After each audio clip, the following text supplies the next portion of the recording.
Olá, querido irmão, querida irmã. Este é o programa Tesouro da Igreja e eu, Luiz Carlos, juntamente com você, estamos aqui dando continuidade aos nossos estudos sobre o Catecismo da Igreja Católica. Nós estamos então na primeira parte, que é sobre a nossa profissão de fé. Estamos na segunda sessão, que tem como título Os Símbolos da Fé. Estamos também no primeiro capítulo. Eu creio em Deus Pai Todo-Poderoso, Criador do céu e da terra. Então, este é o primeiro, é onde se inicia, né, nosso símbolo, o nosso credo, o símbolo da nossa fé. Então, o primeiro dogma, né? Eu creio em Deus Pai Todo-Poderoso, Criador do céu e da terra. Bem, nós estamos aqui exatamente nesse céu e terra, no parágrafo 5. Vimos aí ontem, né, no nosso último encontro, melhor dizendo, sobre o mundo angélico. Então, estamos vendo ainda sobre o mundo angélico, o mundo invisível, então os anjos. A partir do número 330, diz assim: enquanto criaturas puramente espirituais, então os anjos são dotados de inteligência e de vontade. São criaturas pessoais e imortais. Superam em perfeição todas as criaturas visíveis. Disto dá testemunho o fulgor de sua glória. Bem, exatamente Daniel, né, que vai falar isso. Daniel 10, de 9 a 12, o livro Daniel. Então, hoje nós vamos ver, a partir do parágrafo 331 também, Cristo com todos os seus anjos. Bem, então eles foram criados, vimos aí que existem os coros de anjos, né? Eles são diferentes entre o que fazem. Todos são anjos, mas com missões diferentes. Vimos aí que eles são puros espíritos, ok? Hoje nós vamos ver que essa passagem aqui, Cristo com todos os seus anjos. Bem, Cristo é o centro do mundo angélico. São os seus anjos. Quando o Filho do Homem vier na sua glória, com todos os seus anjos. Então, Mateus 25, 31. Isso quando Jesus voltar, né?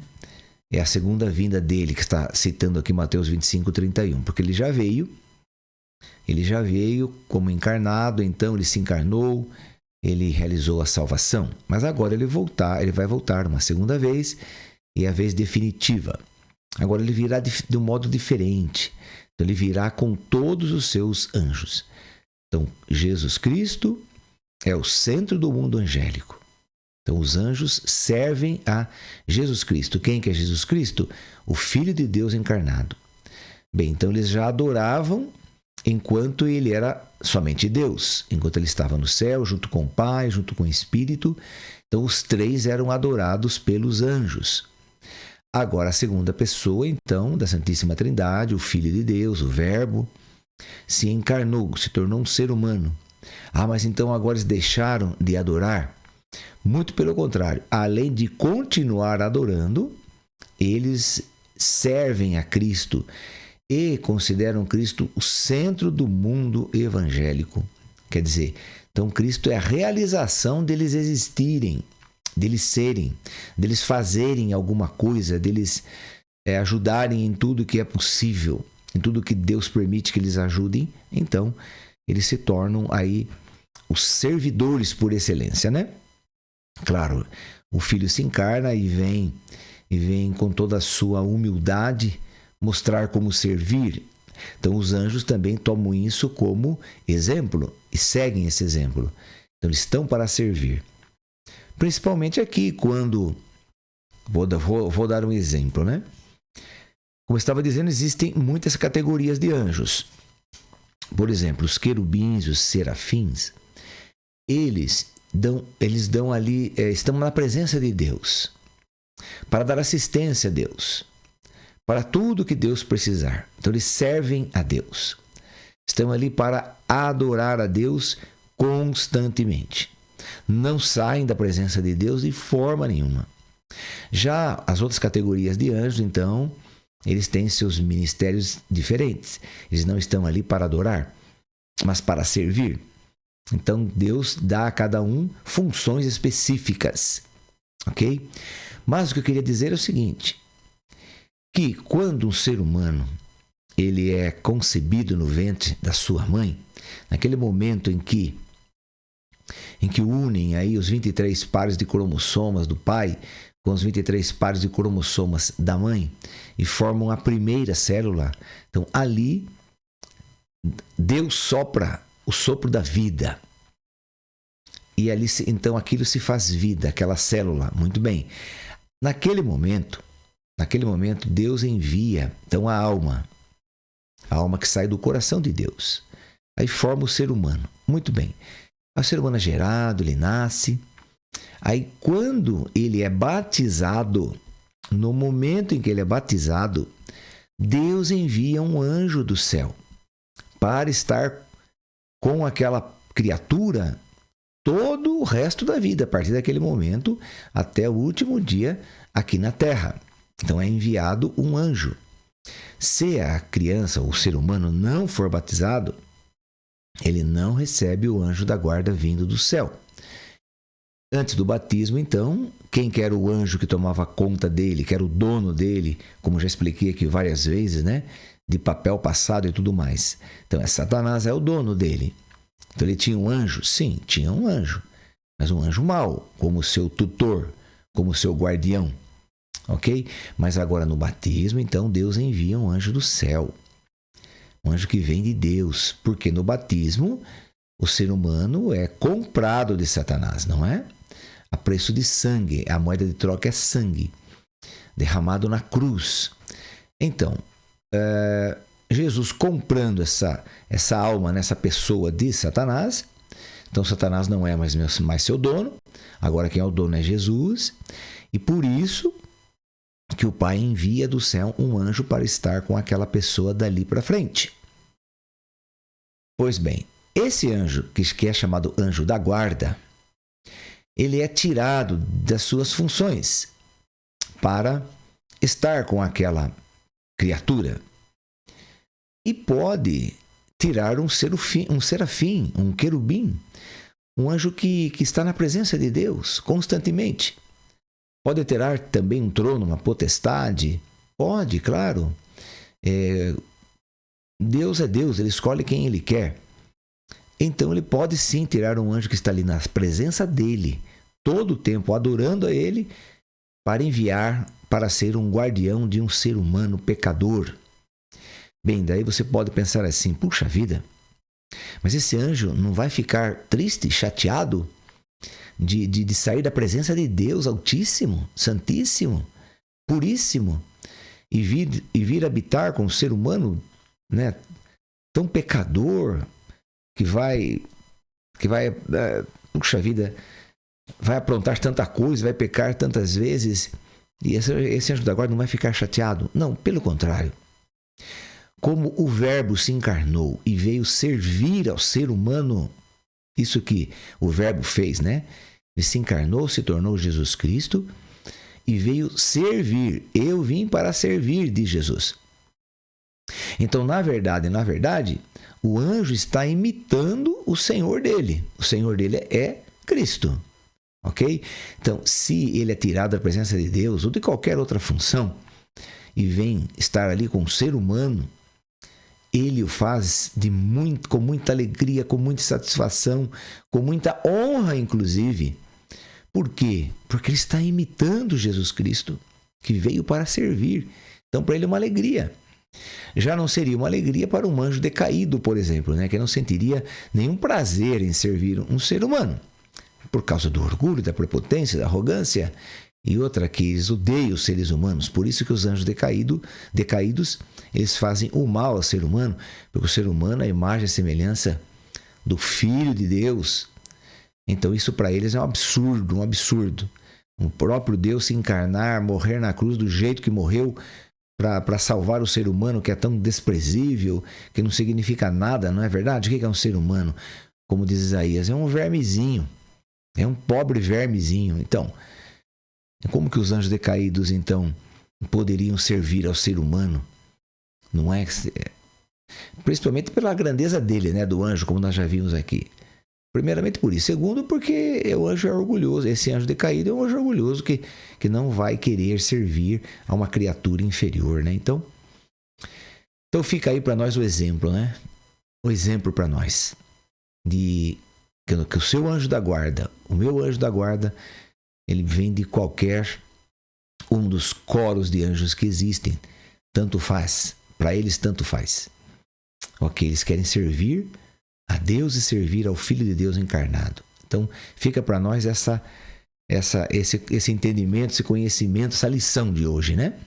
De que nós também devemos servir ao próximo, sempre. Estaremos imitando Jesus Cristo também. Quanto mais nós amarmos o próximo, mais servirmos ao próximo, mais imitadores de Cristo seremos. Assim o anjo faz, quando é destacado como anjo da guarda. Então vamos lá. Sim, devemos fazer também como os anjos fazem, né? Ter Cristo como centro do nosso mundo. Então, quem que é Cristo para você, para mim? Quem tem que ser, na verdade, Cristo para você e para mim? Tem que ser o centro do nosso mundo, o centro da nossa vida, o centro da nossa existência, ok? Então vamos lá. Então, quando o Filho do Homem vier na sua glória, virá com todos os seus anjos. São seus porque criados por Jesus Cristo e criados para Jesus Cristo. Pois foi nele que foram criadas todas as coisas, nos céus e na terra, as visíveis e as invisíveis. Tronos, dominações, principados, potestades, são algumas categorias de anjos, né? Tudo foi criado por ele e para ele. Isso está em Colossenses 1,16, carta de São Paulo aos Colossenses, né?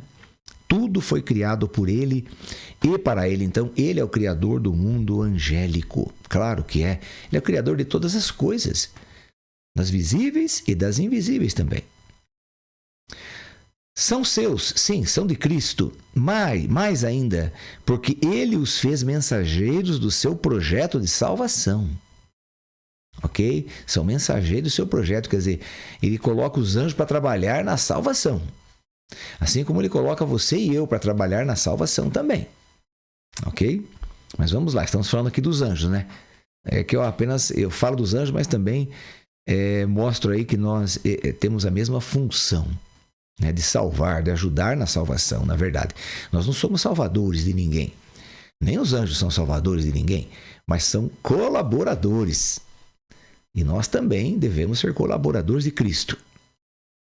Mas vamos lá. Então, eles são mensageiros do seu projeto de salvação. Porventura, vai perguntar a carta aos Hebreus agora, Hebreus 1,14. Porventura, não são todos eles espíritos servidores, enviados ao serviço dos que devem herdar a salvação? Então, são todos espíritos servidores, enviados ao serviço dos que devem herdar a salvação. Então, quem que deve herdar a salvação? Eu e você, isto é, os seres humanos. Então, eles são enviados ao nosso serviço, quer dizer, para trabalhar para a nossa salvação. Para trabalhar para que você seja salvo e eu também. Eles aí estão desde a criação. Conforme Jó 38, versículo 7. Então, o livro de Jó 38, versículo 7 diz que eles estão aí desde toda a criação. Claro, eles foram criados antes de nós. Então, eles foram chamados a ajudar também na criação do universo. Isso é muito bacana a gente entender, né?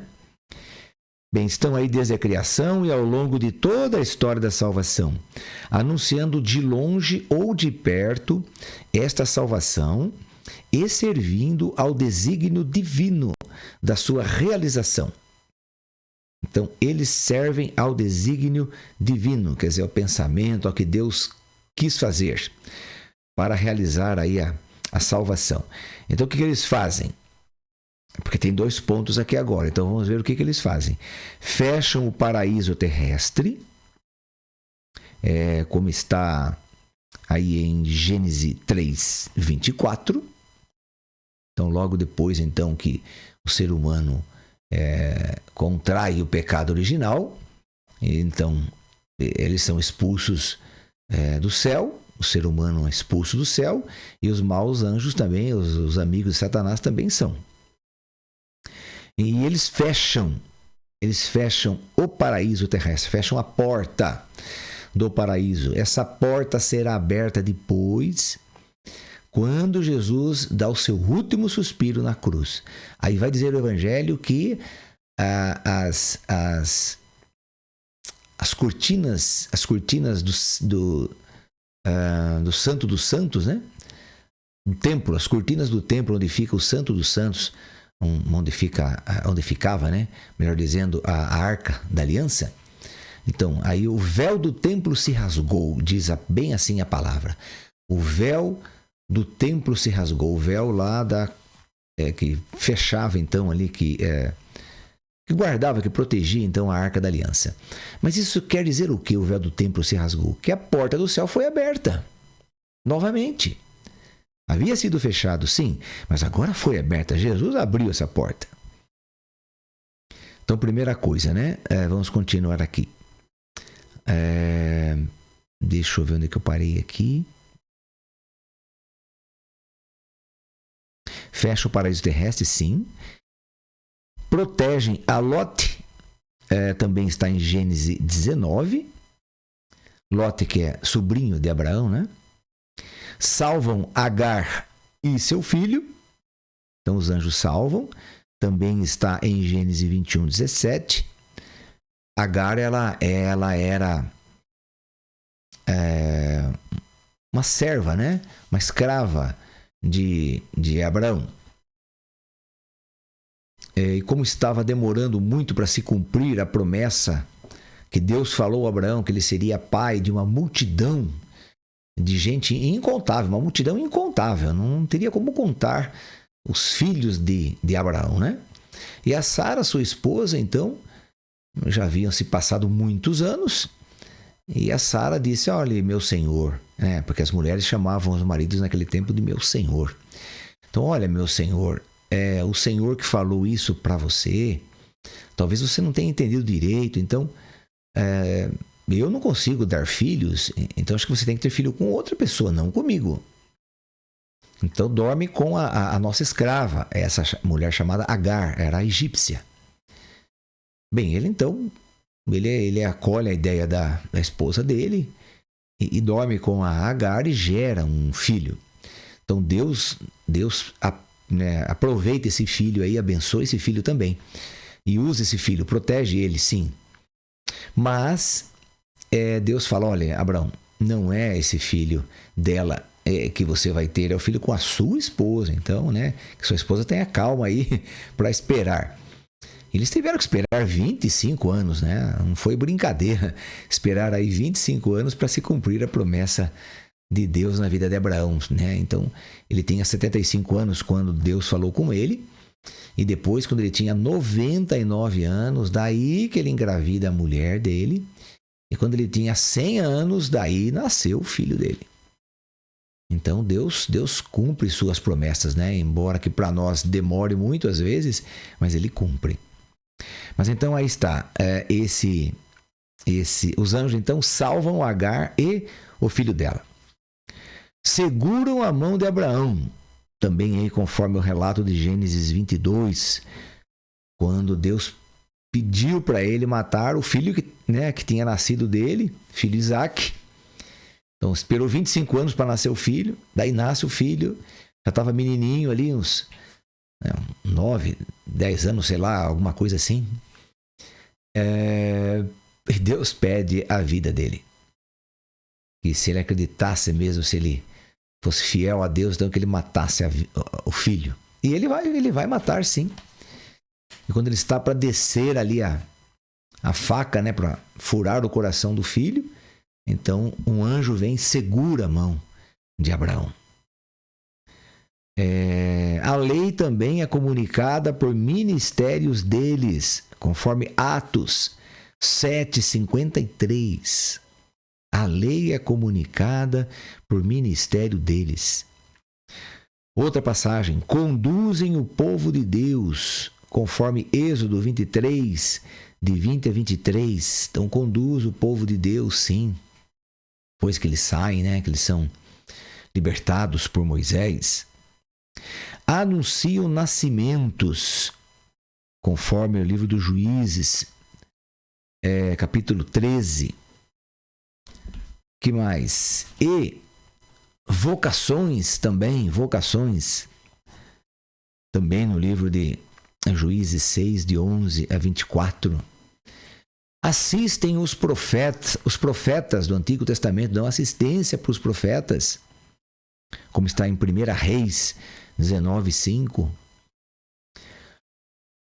Aí, para citarmos apenas alguns exemplos, né? Apenas alguns, uma meia dúzia aqui que nós citamos, né?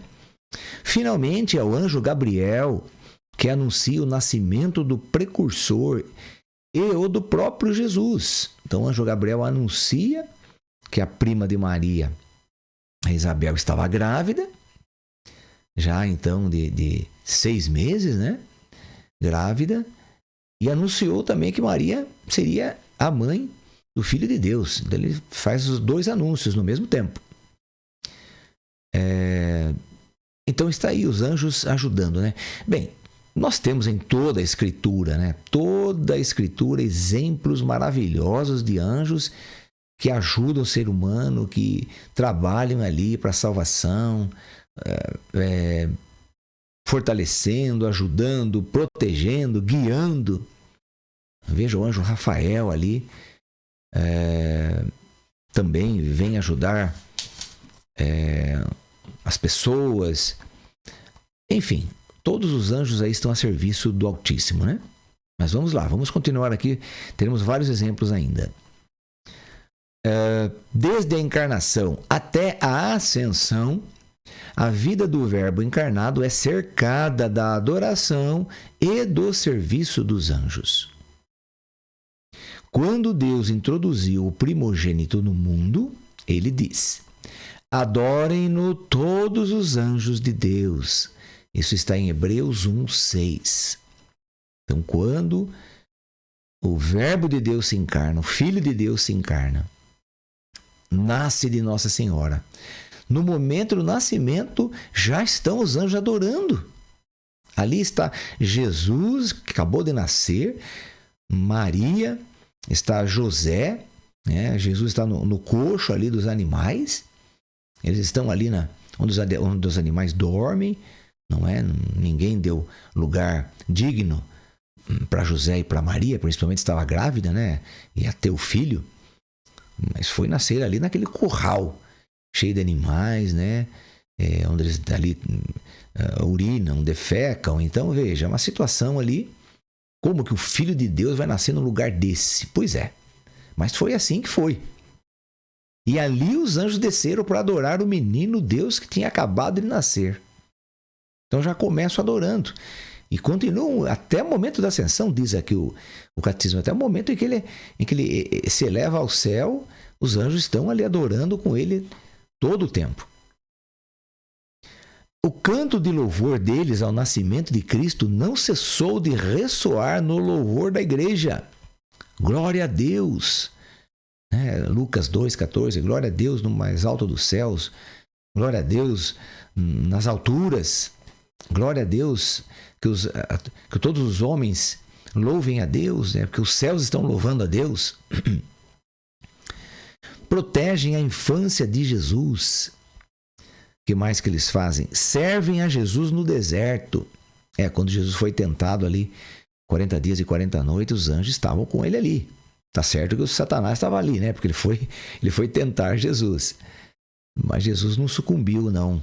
Mas foram 40 dias e 40 noites de tentações. Bem, a Sagrada Escritura ela vai resumir os 40 dias e 40 noites em 3 tentações, né? Apenas 3, mas ele foi tentado ali muito, muito, muito por Satanás. de toda forma possível e imaginária.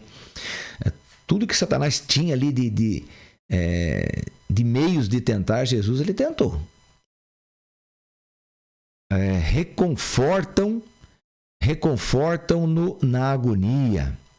Então, quando Jesus, na sua agonia, né, na quinta-feira santa, que ele sai para rezar sozinho, depois da ceia, ele começa então a ver tudo aquilo que ele iria passar de sofrimento, de humilhação. Ele sabia que ia morrer, sim, mas aí todos os detalhes o Espírito Santo vai mostrando para ele, bem, enfim. Então ele entra numa agonia profunda. Agonia vem do grego, uma palavra chamada agon. Agon quer dizer luta interior. Então quem está em agonia está lutando interiormente contra si mesmo. Você já deve ter lutado contra você mesmo, com certeza, muitas vezes. Principalmente naqueles momentos que você quer fazer alguma coisa e sabe que não pode. Ou o contrário, que você deve fazer, você não quer. Então essas são as agonias. E Jesus sofreu muito na sua agonia. Mas os anjos estavam ali com ele, consolando, reconfortando. Embora tivesse podido ser salvo por eles da mão dos inimigos. Também acontece isso, né? Podia ter salvo por eles, sim, da mão dos inimigos, mas não quis. Jesus não quis ser salvo pelos anjos das mãos dos inimigos. Jesus quis cumprir tudo que ele teve que fazer aqui. Então, os inimigos que mataram Jesus, que crucificaram Jesus, os anjos poderiam tê-lo salvo? Claro que poderia. Mas Jesus não quis. Como outrora Israel, né? Também foi salvo, né? São ainda os anjos que evangelizam. Lucas 2:10, anunciando a boa nova da encarnação e da ressurreição de Cristo. Estarão presentes no retorno de Cristo que eles anunciam, a serviço do juízo que o próprio Cristo pronunciará. Então, eles anunciam, sim. Então, quando Jesus nasceu, eles anunciaram. Quando Jesus ressuscitou, eles também falaram, né? Com os apóstolos, o que vocês estão olhando aí? O que vocês estão olhando para o céu, né? O que vocês estão olhando, quer dizer, Jesus virá em sua glória. Então, eles que falam, eles que anunciam, eles que dizem aí muitas coisas sobre a encarnação e a ressurreição, né? Bem, então, estarão presentes no retorno de Cristo, que eles anunciam. Eles mesmos estarão presentes, eles mesmos anunciaram. Estão a serviço do juízo que o próprio Cristo pronunciará. Então, que juízo é esse, né? É o segundo julgamento. Estarão a serviço. Tudo que Jesus ali falar, proclamar, mandar fazer, eles farão. Ok? Temos os anjos que trabalham aí com as almas, né? Por exemplo, São Miguel Arcanjo. Ele que conduz as almas para o purgatório. Ele que é o chefe do purgatório, né? Ele que toma conta do purgatório, São Miguel Arcanjo. Quando você reza a quaresma de São Miguel, que são 40 dias de oração que antecedem aí o dia dele, então você, naquelas orações ali, é explicado, né? Na própria ladainha de São Miguel Arcanjo ali, esclarece para nós, né? Que ele que leva as almas para o purgatório, para serem purificadas, ele toma conta dessas almas. Então, aí são os serviços dos anjos, né? São Miguel é um arcanjo, assim como Gabriel e Rafael são arcanjos também. Mas estão a serviços de Deus, a serviço do Filho de Deus. Isso nunca cessará, porque eles servem a Deus e agora também servem ao ser humano pelo batismo. Bem, querido irmão, querida irmã, vamos encerrando por hoje, pedindo à Virgem Maria, que é a rainha dos anjos, para que ela reze por nós. E que nós também possamos rezar pelos nossos anjos da guarda. Aprender a falar com eles, a pedir para eles nas nossas orações, coisas que nós não podemos fazer. Peça para o seu anjo. Peça para o seu anjo as coisas que para você é impossível, né, você fazer, você não tem como fazer, então você pede para o anjo. Você está precisando falar urgentemente uma situação aí com uma outra pessoa. Fala com o seu anjo para falar com o anjo da guarda da outra pessoa, para ela ligar para você, falar com você. Você não está encontrando aquela pessoa. Ou então você vai rezar pelo anjo da guarda uma pessoa que está doente. Pedir o sangue de Jesus que seja derramado sobre aquela pessoa. Então pede ao anjo da guarda também. Então são situações aí, né, que nós não estamos acostumados, mas deveríamos estar. Ave Maria, cheia de graça, o Senhor é convosco, bendita sois vós entre as mulheres, e bendito é o fruto do vosso ventre, Jesus. Santa Maria, Mãe de Deus, rogai por nós, pecadores, agora e na hora de nossa morte. Amém. Que o Senhor nos abençoe em nome do Pai, do Filho e do Espírito Santo. Amém. E até o nosso próximo programa, se Deus quiser.